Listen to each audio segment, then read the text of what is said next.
I found EastLake about 14 years ago. We just moved here, recently married, and we moved to EastLake Trails, and we got a mailer, and I thought it looked great. So I grew up Catholic, and church was never a big part of our life, so we decided to check it out. One of the biggest ways I'm involved in EastLake is I'm part of a growth group, which is great support for me and for our community and for my family. It's a women's group, so it's a mix of ages. Everybody there has kids.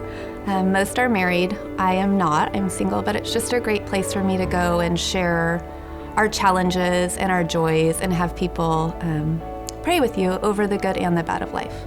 One of the most spiritual moments for me at EastLake here was when my oldest son at 13 decided that he wanted to be baptized. And this was his choice. I always waited, and I thought it might be when he was older. He came to me and begged me to take him to the beach baptisms at Imperial Beach.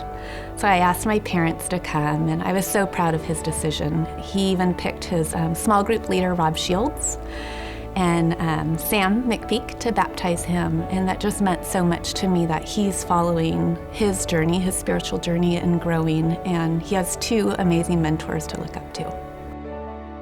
God has put a lot of things in my path that challenges me and my generosity. Mainly my 3 kids. I love them. They're wonderful, but they are a strain lots of times, and there are a lot of things that come up between sports and school and parties that need to be taken care of. So there are lots of times where you have to figure out where things are gonna go. And sometimes we go without phones or technology, but that's okay. And they can create their own questions and their own ideas and ask me.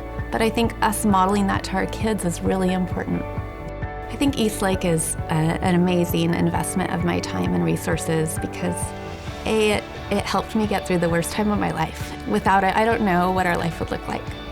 But it's invested in me, it's invested in my kids, and I've seen lives changed. And when you don't have enough to pay your bills, it's really scary. But give what you can. It's, one foot in front of the other some days, and so take a step. And whatever that step looks like, keep moving forward. Cannonball is not just about your money. It's so much more than that. And God wants our hearts. We're all far from perfect, and we're all at different places, and I fail more often than not, but I keep going, and it's just an amazing journey that requires all of you. I've seen in 14 years this church go from a small building to churches all around the United States, able to watch it online, orphanages that we support, different projects that we make happen, and it's so exciting to see these lives changed. So I'm really excited to see what the next 2 years brings.